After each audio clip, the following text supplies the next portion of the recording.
अरशद, एक शर्मीला, सीधा सा लड़का जो गांव से शहर पढ़ने आया है। आयशा, होशियार, आत्मविश्वास वाली लड़की जो क्लास की टॉपर है। दोस्तों का ग्रुप, फराज, महक, अली, जैनब। शहर के शौक, सोशल और थोड़े घमंडी बच्चे। स्कूल का पहला दिन था। अरशद अपने पुराने कपड़ों और छोटे से बैग के साथ खामोशी से क्लासरूम में दाखिल हुआ। सब बच्चे हंसी खुशी बातें कर रहे थे, लेकिन अरशद चुपचाप आखिरी बेंच पर बैठ गया। यह नया बच्चा कौन है? महक ने पूछा। पता नहीं, लगता है गांव से आया है, शक्ल से ही पेंडू लग रहा है, फराज ने हंसते हुए कहा। आयशा ने यह सब सुना, मगर वह खामोश रही।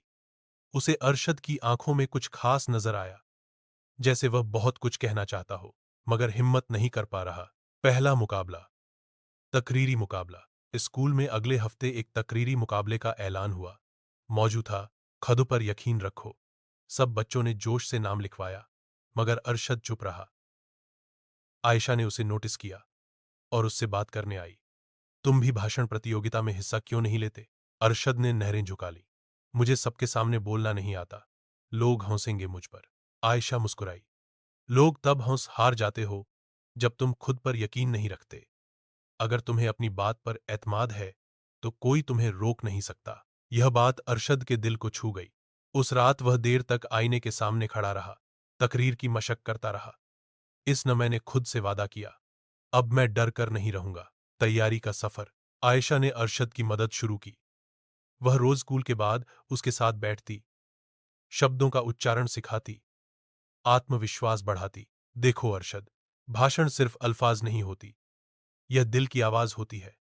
अगर तुम सच्चे हो तो लोग तुम्हें सुनेंगे, आयशा ने समझाया। दूसरी तरफ फराज और उसका ग्रुप मजाक उड़ाते रहे।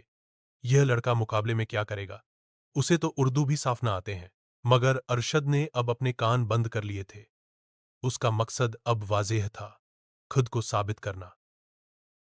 मुकाबले का दिन मंच पर एक के बाद एक बच्चे आए। खूबसूरत कपड़े, आत्मविश्वास से भरे लहजे, तालियां और प्रशंसा। फिर अरशद का नाम पुकारा गया। पूरे हॉल में सन्नाटा छा गया। कई बच्चों के चेहरों पर व्यंग्यपूर्ण मुस्कुराहटें थीं। अरशद धड़कते दिल के साथ मंच पर आया। एक पल के लिए उसकी आवाज रुक गई, लेकिन फिर उसे आयशा की बात याद आई। दिल की आवाज को कोई नहीं रोक सकता। उसने गहरा सांस लिया और बोलना शुरू किया। मेरा नाम अरशद है। मैं गांव से आया हूं। शायद मेरी उर्दू साफ न हो, शायद मेरे कपड़े नए न हों, लेकिन मेरे ख्वाब बड़े हैं। और मैं जानता हूं, अगर मैं खुद पर यकीन रखूं तो कुछ भी हासिल कर सकता हूं। उसके अल्फाज में सच्चाई थी, भावनाएं थीं। वह सिर्फ भाषण नहीं दे रहा था, वह अपना दिल खोल रहा था। पूरा हॉल शांति से उसे सुन रहा था, जैसे सबको उसकी सच्चाई ने जकड़ लिया हो। अंत में पूरा हॉल तालियां बजा रहा था, यहां तक कि फ्लास, राज और महक भी हैरान रह गए। नतीजा और बदलता रवैया। जब नतीजों का ऐलान हुआ तो तीसरी पोजीशन महक को, दूसरी फराज को और पहली पोजीशन अरशद को मिली। पूरा हॉल खड़ा हो गया। आयशा की आंखों में खुशी के आंसू थे और अरशद का चेहरा खुशी से चमक रहा था। प्रिंसिपल साहब ने कहा, यह सफलता सिर्फ जबान या लहजे की नहीं, दिल के यकीन की है।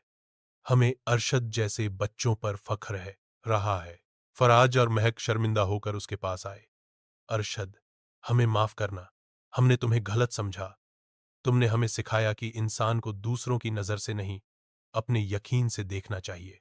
अरशद मुस्कुराया। बस यही तो और सीखा है, खुद पर यकीन रखो तो दुनिया भी यकीन करने लगती है। दोस्तों का नया सफर। उस दिन के बाद अरशद सिर्फ देहाती लड़का नहीं रहा, वह सबके लिए एक मिसाल बन गया। आयशा और वह बेहतरीन दोस्त बन गए, और धरा और महक भी उसके करीबी साथी बन गए। स्कूल में अब अक्सर बच्चे अरशद से मशवरा लेने आते, और वह हमेशा एक ही बात कहता, तुम कुछ भी बन सकते हो, अगर तुम खुद पर यकीन रखते हो।